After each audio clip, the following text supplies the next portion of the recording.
confidence that God is putting there by His Spirit. So without any further hesitation of me, I'm just going to turn the pulpit over to him.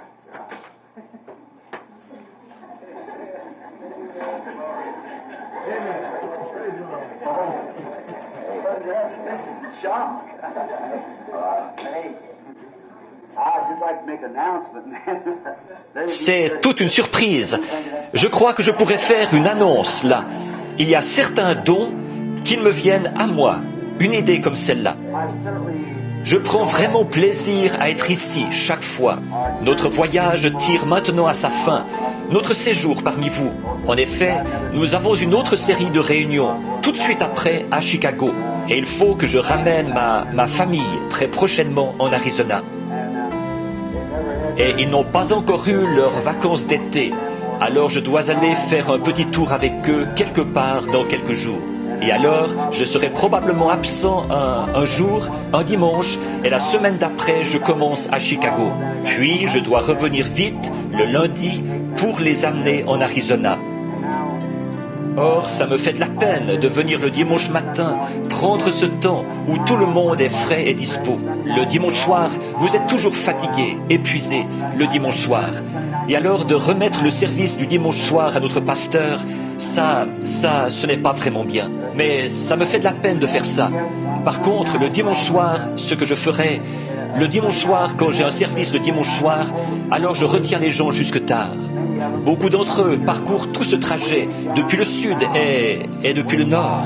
Et parfois, ils roulent jour et nuit rien que pour arriver ici pour un seul service, puis s'en retourner. C'est pour ça que j'essaye de prendre le dimanche matin quand je suis là. Ça leur permet de s'en retourner. Des pèlerins loyaux et fidèles, comme je les aime. Ils roulent à travers la neige fondue, la pluie et tout, pour arriver ici. Ils traversent le pays, ils font des centaines de milles, rien que pour un seul petit service.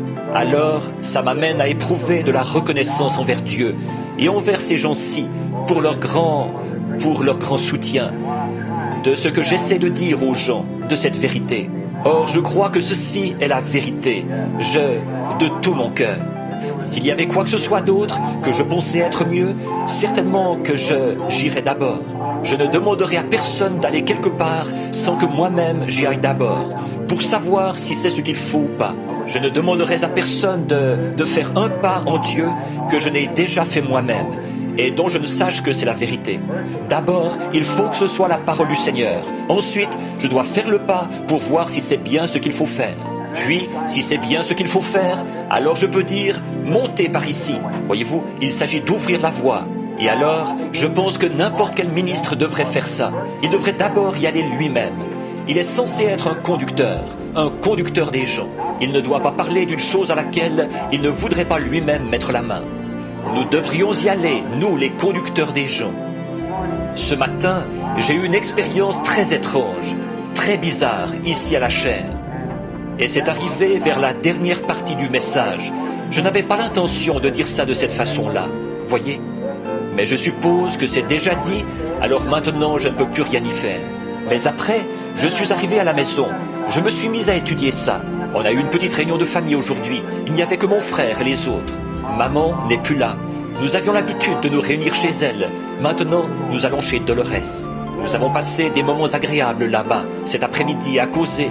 Et Teddy était là. Nous avons chanté quelques chants. Il a joué quelques cantiques et tout ça. Maintenant, je pense que peut-être dimanche matin prochain, si le Seigneur le veut, si ça ne dérange pas frère Neville, là, je voudrais avoir un service de guérison, uniquement consacré à la guérison. Et je pense qu'avec le message de ce matin, la façon dont le Seigneur a semblé me conduire pour l'apporter, pour le présenter, ça devrait en quelque sorte nous encourager un peu, voyez-vous, à vraiment croire. Nous pouvons nous amuser, nous pouvons dire différentes choses et en parler. Mais alors, quand on en arrive à l'épreuve de force, là, c'est différent. Comme quelqu'un racontait, je crois que c'est mon frère, là au fond, qui racontait une petite histoire aujourd'hui au sujet d'un homme, d'un ministre et d'une personne de son assemblée. Il disait qu'il pouvait marcher sur un rondin. Il a dit, bien sûr, pasteur, le Seigneur est avec vous. Il a dit, je peux porter un rondin sur mon dos pendant que je traverse. Bien sûr, le Seigneur est avec vous. Il est allé et il l'a fait. Il a dit, je peux porter un rondin et pousser une brouette en traversant. Les deux à la fois. Bien sûr, pasteur, le Seigneur est avec vous. Votre foi peut tout faire. Il a dit, je peux te mettre dans la brouette et porter le rondin. Il a dit, attendez une minute là, voyez? C'est différent quand vous y êtes impliqué vous-même, voyez? Alors, c'est très bien pour nous de dire ici, Amen. C'est très bien pour nous de dire, je crois que c'est vrai. Mais ensuite, passez à l'action. Vous devez passer à l'action. Comme je l'ai déclaré ce matin, les gens qui étaient couchés dans l'ombre de Pierre, ils ne demandaient même pas qu'on prie pour eux. Je suis entré dans beaucoup de maisons et j'ai observé ça. Je prie avant de partir et j'y entre avec l'onction, tout simplement. Je ne prie même pas pour les gens. Je repars et ils sont guéris. Voyez, c'est vrai. J'ai vu ça se produire tant de fois. Voyez, il faut que vous ayez un point d'appui pour votre foi, quelque part. Voyez, il faut que vous y croyiez. Et je crois que l'heure approche et elle est déjà là. Je suis conscient que ce service n'en est pas un où on enregistre. Il se pourrait qu'ils enregistrent une petite bande pour eux-mêmes, mais celle-là n'est pas destinée à faire le tour du pays. Ce dont je parlais ce matin nous amenait jusqu'à un point culminant. Et c'est pour ça que je vais consacrer dimanche prochain un service de guérison. En effet, depuis que je suis rentré, je vous ai parlé des visions et de ce qui s'est produit et tout. Et j'ai développé là-dessus, vous exposant pourquoi j'ai fait toutes ces choses. Et puis ce matin, j'ai continué à développer, jusqu'à en venir maintenant à ce dernier pool. Maintenant, c'est le moment où je dois me consacrer à Dieu, le moment où Dieu va me parler. Voyez-vous, je dois vraiment avoir un petit changement dans ma propre vie. Ce n'est pas que je sois mauvais, je ne pense pas ça, mais je veux me sentir un peu plus près des gens. Voyez, ces gens à qui j'ai essayé d'annoncer cette vérité de l'Évangile et qui tournent le dos, ils s'en éloignent et ils se moquent de cela. Or moi, je trouve que c'est une insulte. Envers moi, ça m'est égal.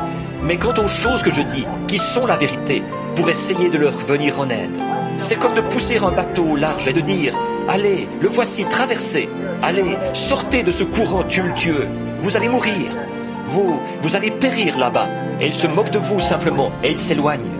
Eh bien, moi, s'ils s'éloignent, j'ai l'impression qu'il n'y a plus rien que je puisse faire à ce sujet. Voyez-vous, rien que je puisse faire. Mais maintenant, je veux descendre en vitesse sur la rive et les persuader. Revenez donc. Voyez-vous, il faut que j'aie ce sentiment-là. Voyez-vous, parce que je sais qu'il y a quelqu'un là-bas qui n'est pas encore entré. Et je vais pêcher jusqu'à ce que, il a dit, jusqu'à ce que le dernier poisson ait été attrapé. C'est ça que je veux faire maintenant. Et pour ce faire, maintenant, je m'attends à ce que quelque chose se produise dans une réunion de prière. Quelque chose, beaucoup d'entre vous se souviennent de la vision du dernier pool, de ce troisième pool plutôt. Vous vous souvenez, quelque chose s'était produit juste avant. J'ai vu venir cette lumière et elle est descendue dans cet endroit-là. Et il a dit, je te rencontrerai là. Maintenant, je m'attends à ce que quelque chose se produise. Il y a bien des années, ici, les services et le discernement m'affaiblissaient tellement que j'en titubais. Beaucoup d'entre vous se souviennent de ça. Je me retrouvais dans cet état-là. Il fallait que frère Jack Moore me prenne par le bras et que frère Brown me prenne par l'autre bras et qu'il me fasse marcher de long large dans la rue pendant 1 heure après le service. Et tout simplement, ce qui m'arrivait, j'essayais de réfléchir, de voir où j'étais et ce qui se passait. Ensuite, toute la nuit, je restais étendu là, à repenser à tout ça, à sangloter et tout, à me demander pourquoi il n'avait pas accepté notre Seigneur Jésus. Puis il m'a dit dans une vision, à un moment donné, tu rencontreras une dame. Elle viendra vers toi vêtue d'un tailleur brun et elle portera un petit bébé dans une couverture. À partir de ce moment-là, tu auras de la force pour supporter avec plus d'endurance. Eh bien, je vous avais dit tout ça. C'est à Chicago que ça s'est produit. Le soir où la petite dame presbytérienne, son propre pasteur l'avait envoyée là-bas avec le bébé. Et je crois que son frère à lui, ou l'un des siens, était un médecin. Il a dit, il n'y a plus d'espoir pour ce bébé, à moins que le Dieu Tout-Puissant le touche. Elle est allée le dire à son pasteur. Le pasteur a dit, je ne suis pas apte, il a dit, à exploiter la guérison divine, parce que je n'ai pas ça en moi, la foi qu'il faut pour le faire. Or ça, c'est être honnête à ce sujet, voyez. Il a dit, je n'ai pas vraiment ça en moi. Il a dit, par contre, j'ai été à l'une des réunions de Frère Branham, et je te conseillerais d'amener ce bébé à Frère Branham. Le médecin l'avait condamné et il se mourait. Et cette petite dame est entrée là, à l'endroit où je tenais une sorte de service pour les petits-enfants catholiques qui avaient été brûlés vifs dans l'école là-bas. Vous savez, vous vous rappelez quand ça s'était passé. Nous tenions ce service, et la voilà qui arrive sur l'estrade. Voilà cette petite dame vêtue du tailleur brun. Ma femme et les autres étaient assis là, et j'ai dit, je me suis retourné et j'ai regardé. J'ai regardé tout autour pour voir s'ils étaient là. Et il s'était trouvé que juste avant que j'arrive, je crois que Billy Paul et les autres s'étaient entretenus, ou ma femme, ou quelques-uns d'entre eux, avec cette dame qui portait le petit bébé. Et cette dame est montée sur l'estrade et le Saint-Esprit a tout révélé. Et là, il a guéri ce bébé. Je suis reparti et depuis ce moment-là, je ne me fatigue plus. Voyez-vous, ça ne me dérange plus et je continue comme ça sans arrêt. Maintenant, je m'attends à ce que quelque chose se produise pour mettre le troisième poule en mouvement vers le but visé.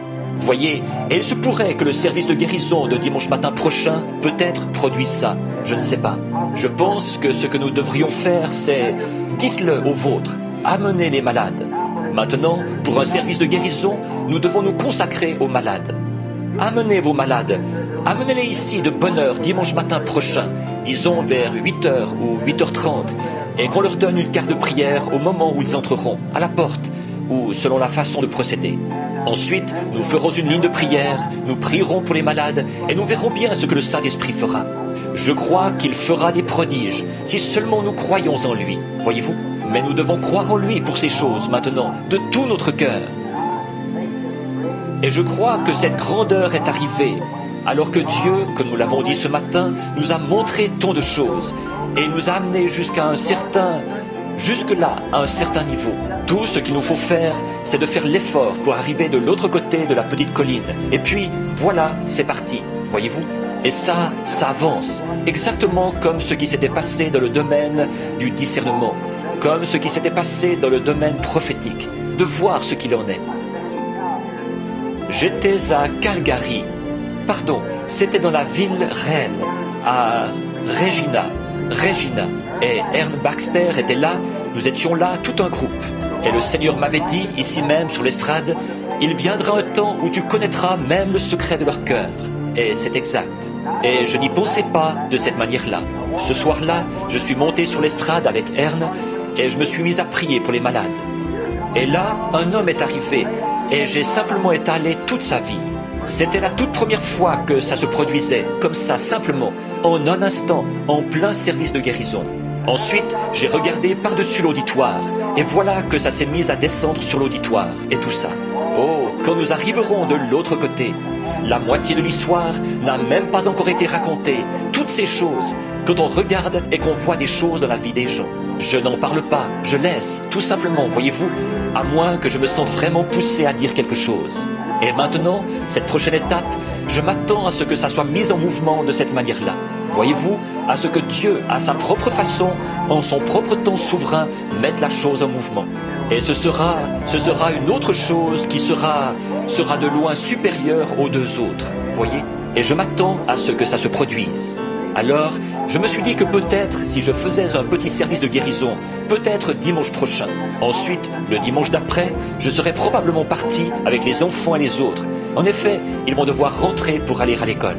Et puis, le dimanche suivant, bien entendu, je serai à Chicago aux réunions là-bas.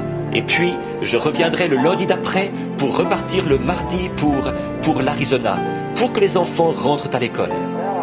Eh bien, qu'est-ce que tu as trouvé, pasteur ?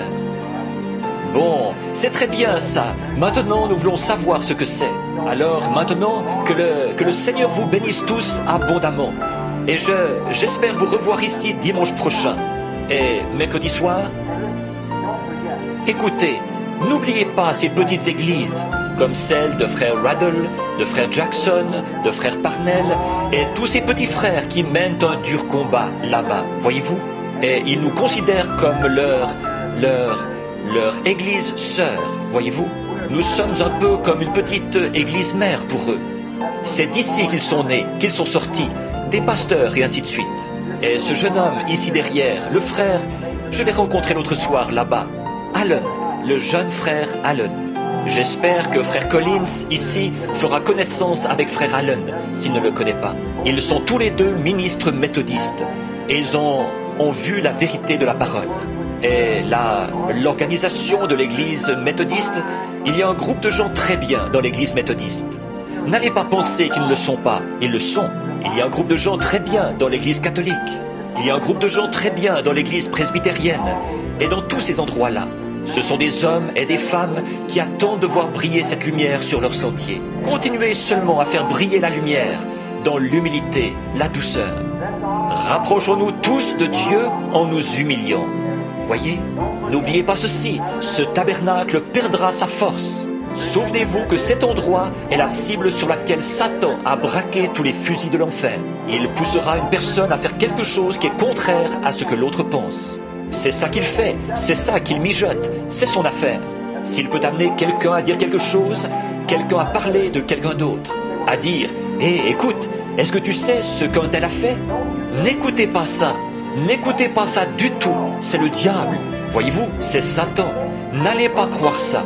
S'il y a quelque chose que quelqu'un a fait qui n'était pas bien, priez pour eux. Ne priez pas d'une manière égoïste en disant « Je sais que c'est mon devoir, je dois prier pour ce frère. » Prenez à cœur, vraiment à cœur, de prier pour cette sœur. Et parlez simplement, soyez très gentils. Et à un moment donné, vous les verrez vite revenir au culte. Voyez ? Parce que, après tout, nous dirigeons vers le coucher du soleil. Le Seigneur Jésus va venir un de ces jours. Et vous savez, je pense que ça se fera tellement soudainement et tellement doucement. Tellement qu'il y aura 100 pour 1 centième du 100% du monde entier qui n'en saura rien quand l'enlèvement aura lieu. Ça se fera tellement silencieusement que personne n'en saura rien. Voyez ? Et il y aura évidemment les petits groupes qui diront « Eh bien, alors, un tel. Oh, on dit qu'il y a une bande de fanatiques là-bas. On dit qu'un groupe a disparu de là-bas. Et ce n'est pas vrai. Ils sont seulement partis quelque part. Nous en avons déjà vu de ce genre de fanatisme, voyez-vous. Eh bien, on dit que ce petit tabernacle, un endroit qui s'appelle Jeffersonville, il y a tant de membres parmi eux qui ont disparu. Voyez-vous, ils rejettent ça. Ils diront « Oh, il n'y a rien de vrai là-dedans. » Voyez-vous, comme ça. Et ce sera du passé. Mais ils n'en sauront rien. Ils viendront d'un bout à l'autre du pays. Ceux qui sont morts en Christ ressusciteront premièrement. L'enlèvement aura lieu, l'Église sera emmenée à la maison. Ensuite, la tribulation commencera. Et, oh là là, nous ne voulons pas être ici pendant cette période-là. Je ne veux pas être ici pendant la tribulation. Non, que Dieu nous en préserve, qu'aucun de nous ne soit ici pendant cette période-là. Parce que celui qui est souillé se souille encore. Celui qui est saint se sanctifie encore. Le juste pratique encore la justice. Il n'y a pas... L'agneau s'était avancé avec son livre de la rédemption et l'épouse a été enlevée. Ceux qui avaient rejeté cela doivent passer par une période de tribulation, aussi bien les Juifs que les gens des nations. Quel temps de tribulation! Je ne veux pas ça. Seigneur, sanctifie-moi maintenant. Voilà une bonne doctrine nazaréenne, n'est-ce pas? Et c'est bien vrai, c'est exact. Remplis-moi maintenant de ton Saint-Esprit, Seigneur. Enlève de moi tout ce qui est du monde, maintenant, Seigneur. Ne permets pas que nous, comme le disait ce vieux frère de couleur, « Monsieur, j'ai mon billet dans ma main, il est déjà poinçonné. Quand j'arriverai au fleuve ce matin-là, je ne veux pas avoir d'ennui. Donc, c'est à peu près ça. Je ne veux pas avoir d'ennui. Tenez votre billet dans votre main, parce que nous allons traverser. » Pensez-y un peu, le grand moment de la rédemption est proche. Et maintenant, une autre chose. Le frère, il s'appelle comment déjà, celui d'Utica, là? Je pense que c'est frère Graham, et un autre frère qui est là, comme pasteur. Un certain frère Shanks, ou quelque chose comme ça, ou Sink. C'est frère Snelling qui est le pasteur, tout seul. C'est frère Snelling qui est le pasteur à Utica maintenant. Je crois que leur réunion de prière, c'est le jeudi soir. Alors, vous savez, ce serait très gentil si nous allions là-bas jeudi soir. passer un petit moment de communion fraternelle avec nos frères. Voyez? Et puis, quand frère Jackson, quand il a ses réunions, si nous allions là-bas ensemble, un petit groupe d'entre nous, continuez seulement à prier, continuez à creuser. Oui, n'arrêtez pas. Tout comme quand Élie leur avait parlé, qu'il avait dit, creusez des fosses là-bas. Quand vous vous y mettez et que vous rencontrez une vieille boîte en fer blanc, vous dites, je suis trop fatigué, jetez ça hors du chemin et continuez à creuser. Voyez? Continuez seulement à creuser, parce qu'il faut que nous creusions. Il faut absolument que nous creusions. Un point, c'est tout. En effet, si vous comptez éviter la tribulation, vous feriez mieux de vous mettre à creuser. Maintenant, pour ma part, là, je me prêche à moi-même. Je vais me mettre à creuser plus en profondeur que jamais auparavant. Parce que j'ai comme l'impression que dans ce pays et dans le monde entier, ce ministère-ci va de nouveau, alors qu'il est connu maintenant à peu près partout dans le monde, je dois repartir. Ma femme m'a dit, l'autre matin je disais, je voudrais que tu m'accompagnes quand je partirai. Je vais partir vers le mois de janvier si le Seigneur le veut. Je voudrais faire une tournée mondiale à travers le monde entier. Revenir et peut-être faire des services aux États-Unis dans le courant de l'été prochain. Et elle a dit, je suis trop vieille pour y aller. Eh bien, j'ai dit, moi, j'y suis allé il y a environ, mon dernier voyage outre-mer, environ 8 ans.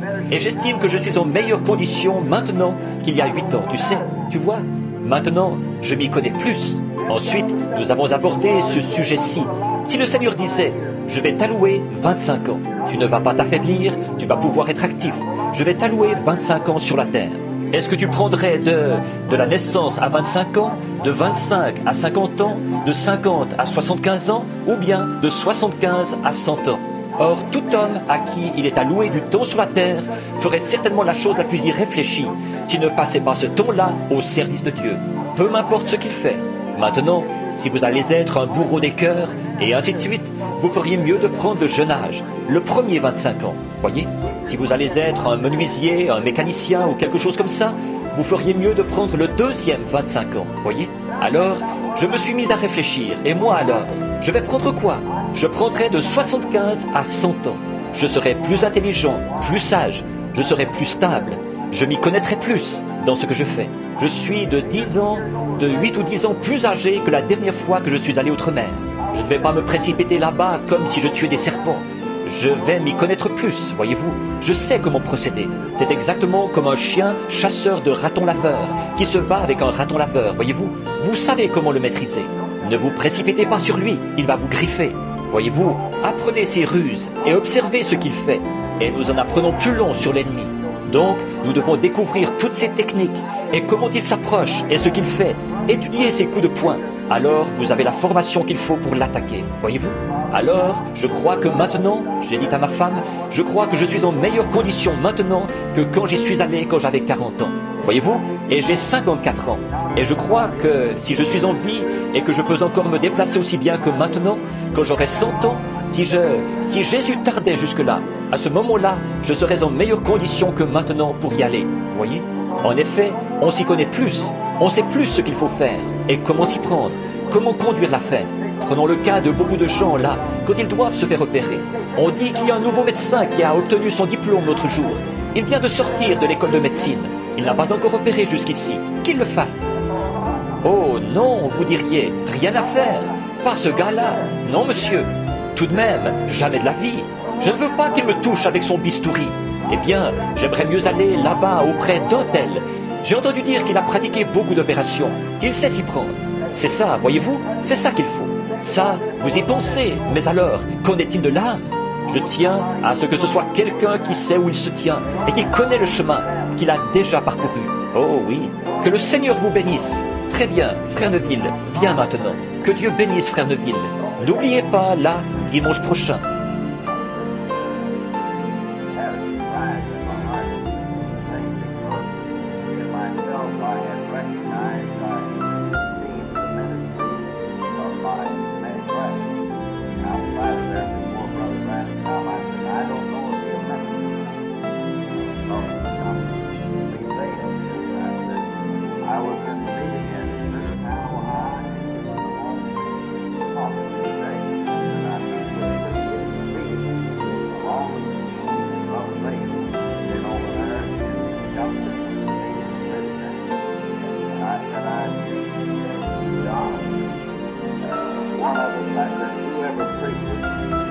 which does the other one good because the ministry is all inspired by the same Spirit. Amen. And there is many topics that are ambitious in me. And I delight to welcome the ministers of God, especially who are cooperating together with this mission together with us. I delight to hear from them. And so I asked Dr. Lee Bale, I said, would you minister Brother Branham doesn't? Brother Branham didn't, he might know of this one. Non, je n'étais pas au courant. Je n'aurais pas parlé aussi longtemps. So I asked Brother Bale tonight if he would minister for in case that Brother Branham didn't, because he's associated with him in the meeting. And he knows about the way this way, and we're glad to have him. Brother Bale, I appreciate him and respect him as well as I do any other minister. And like I do all the others, so he will come tonight and speak for us. I'd like to have him. God bless him, and let's pray for Brother Bale. Some of you never heard him, and I trust that you'll pray for him. Oui, je n'aurais pas dû prendre tout ce temps. Je m'excuse auprès de l'auditoire. Assis là, je ne savais pas que c'était arrangé d'avance. Que Dieu vous bénisse, frère Veil. Tant mieux, c'est très bien. Ça va me permettre de l'écouter, moi aussi. Frère Veil a parlé bien des fois avant moi dans les réunions, et ainsi de suite. Il a été l'organisateur des réunions pendant longtemps, et c'est un brave frère. Il a fait un travail superbe. Et je suis sûr que cet auditoire est toujours content d'entendre frère Veil quand il parle. Que le Seigneur bénisse frère Veil.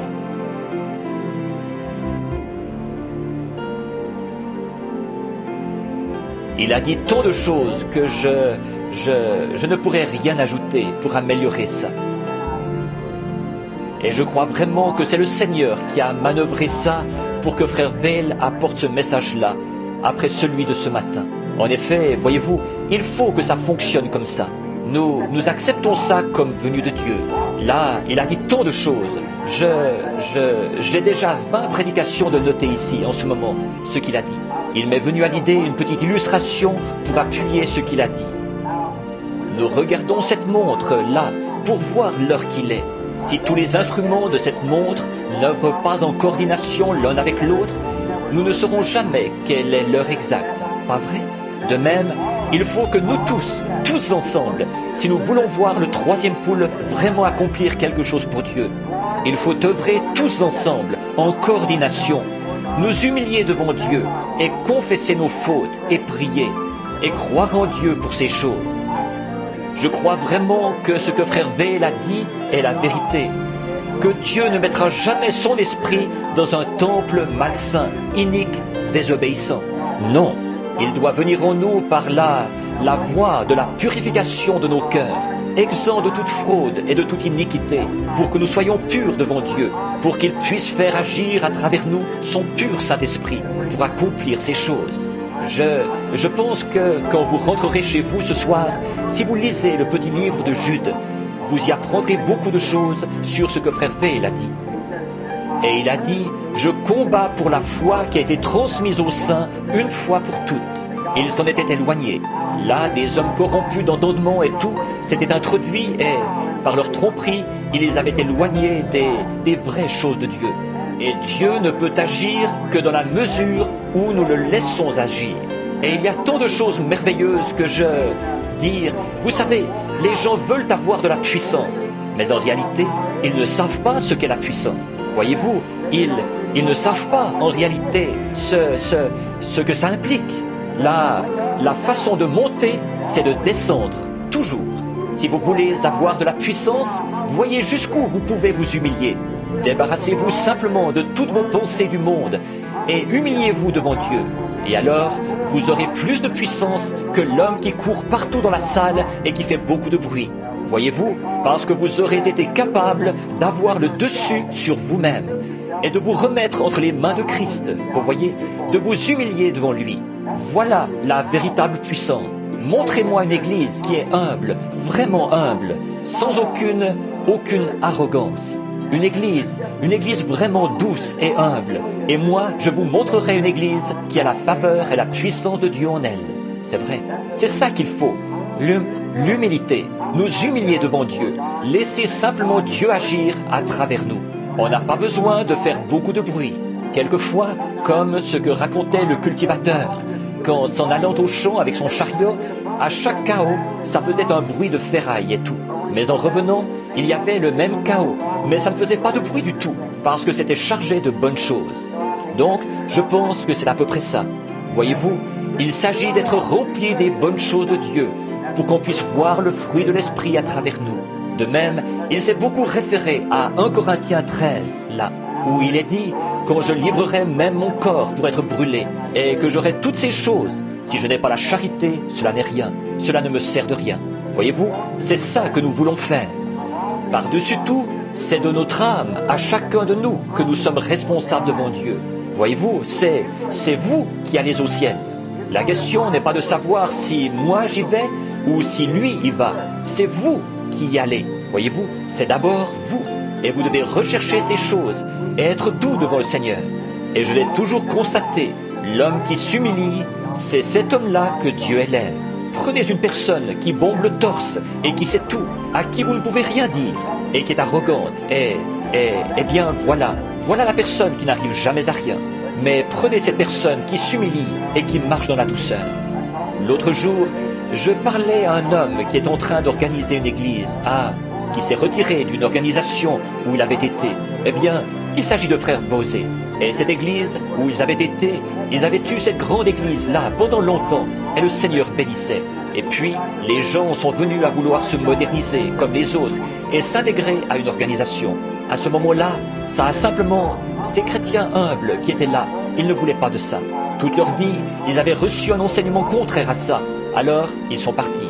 Maintenant, ils ont un groupe, et le Seigneur les a bénis, au point qu'ils vont maintenant de nouveau s'installer dans un grand bâtiment. Une église qui peut accueillir environ 4 à 5 000 personnes, là. Et ils recommencent.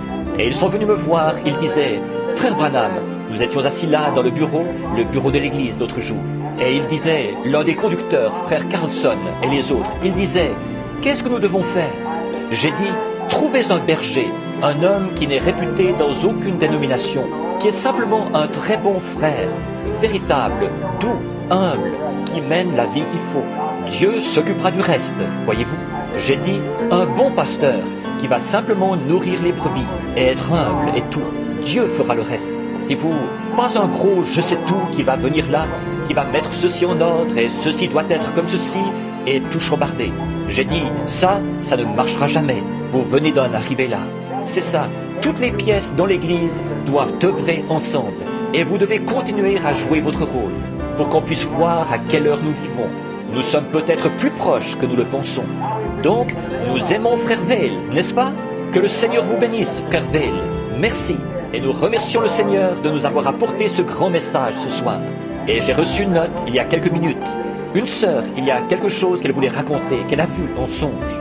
Si vous voulez bien me l'écrire, sœur, il lui a déjà donné des songes qui ont été tout à fait vrais. Nous n'acceptons pas tous les songes, non, non. Mais quand ils sont de Dieu, nous voulons savoir que c'est Dieu qui nous parle.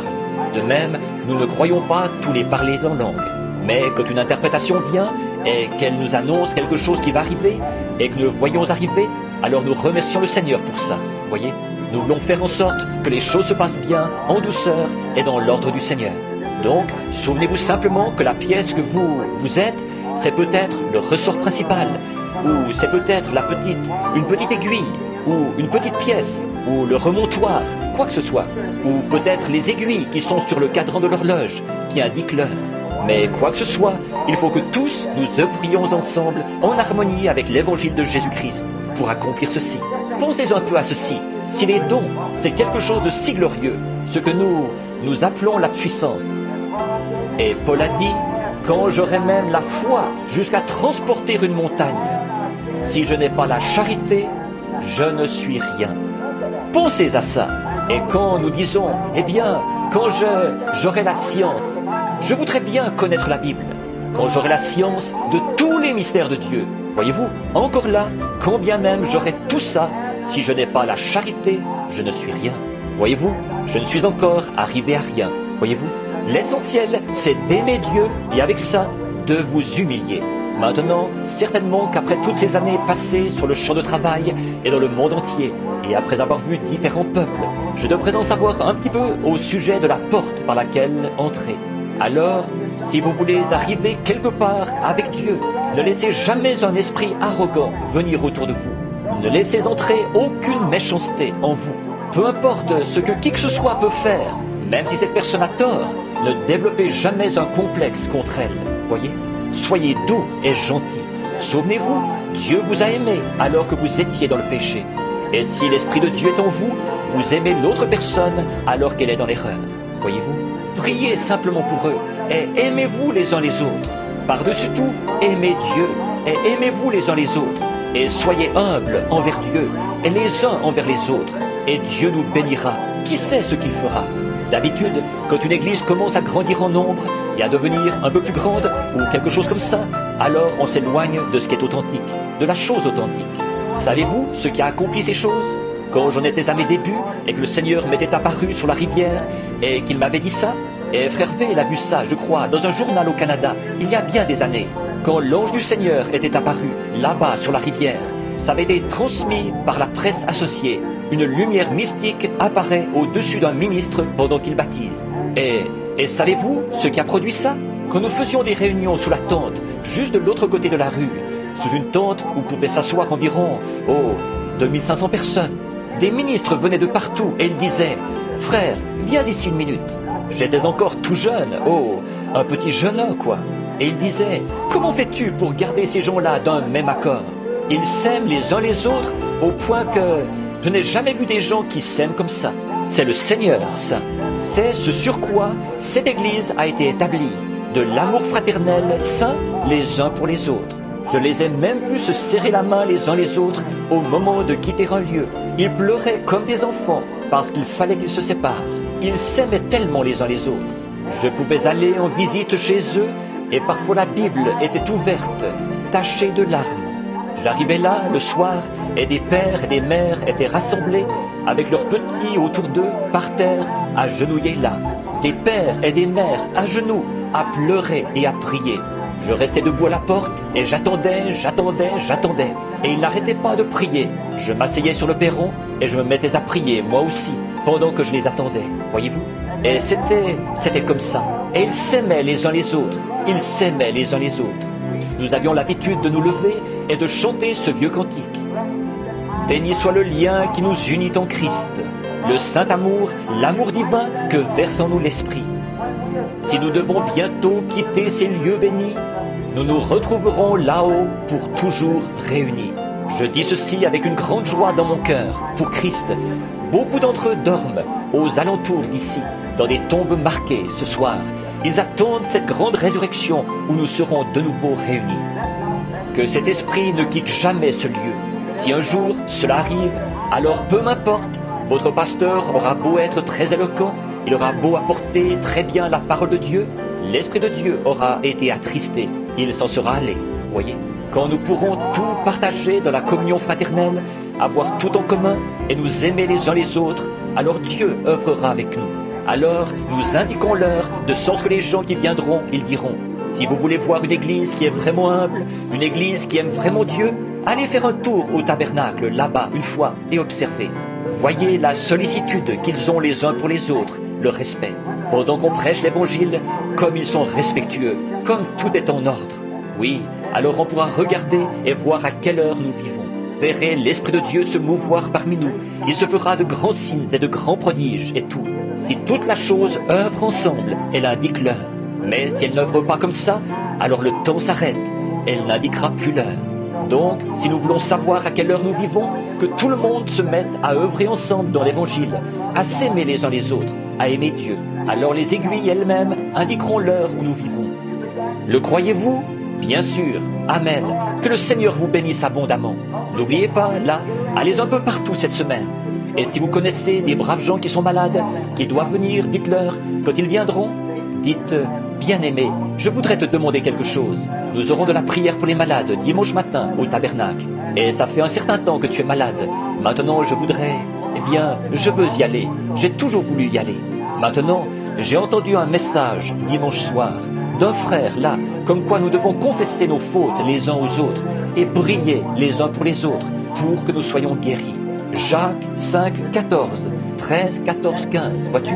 Nous devons confesser nos fautes les uns aux autres avant même de venir chercher la guérison. Oui, confesser nos fautes les uns aux autres et prier les uns pour les autres. Voyez-vous, c'est exactement de ça qu'il parlait ce soir. Ça concilie les béatitudes avec Marc 16. Mettez ça ensemble et vous avez ce qu'il faut. Alors les guérisons se produisent. Regardez Jésus, rien d'autre qu'un paquet d'amour. Voyez, il était Dieu manifesté. Dieu s'est exprimé à travers lui. Ce n'est pas étonnant que des miracles se soient produits et toutes sortes de choses. Sa vie humble, sa vie consacrée, de Dieu qu'il était, il est venu ici sur terre pour être un homme, pour exprimer Dieu à travers lui-même. C'est ce qui faisait de lui ce qu'il était. J'ai toujours dit, ce qui faisait que Jésus était Dieu, selon moi, c'est la manière dont il s'est humilié. Il était tellement grand, et pourtant, il a pu être tellement petit. Voyez, c'est vrai. Que le Seigneur vous bénisse beaucoup. Maintenant, levons-nous pour terminer la réunion. Essayons donc celui-là. Il se peut que vous ne le connaissiez pas, sœur. Ce chant « Béni soit le lien qui nous unit ». Chantons-le une fois. Le voulez-vous? Donnez-nous la note.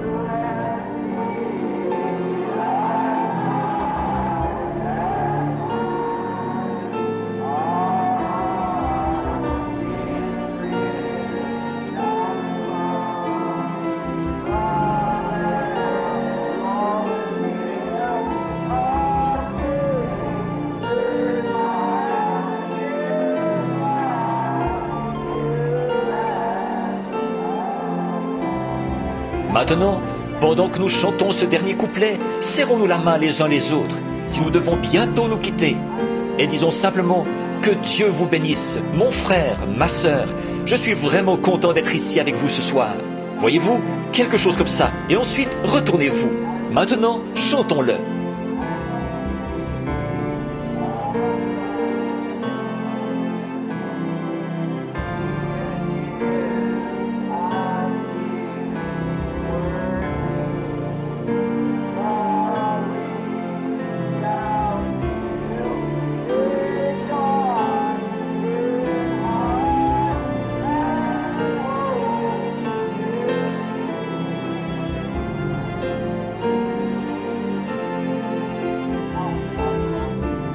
Comme nous aimons le Seigneur Jésus, n'est-ce pas?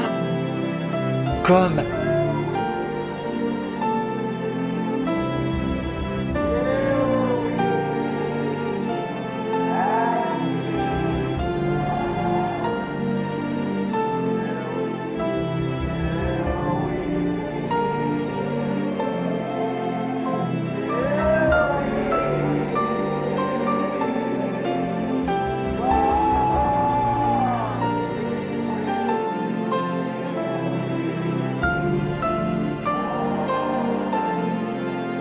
Fermons les yeux et chantons-le dans l'esprit maintenant.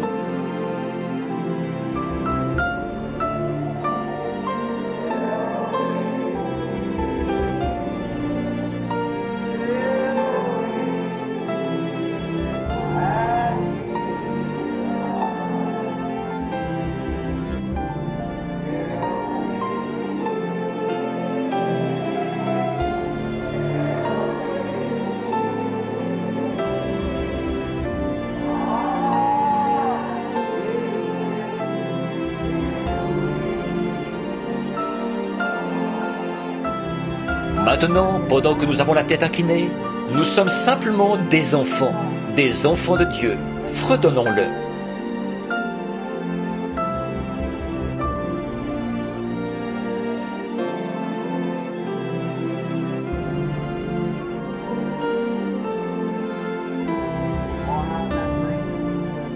Oh, comme cela amène l'Esprit de Dieu sur nous. Pouvez-vous vous imaginer, dans les premiers jours, quand il s'asseyait sur des blocs de pierre?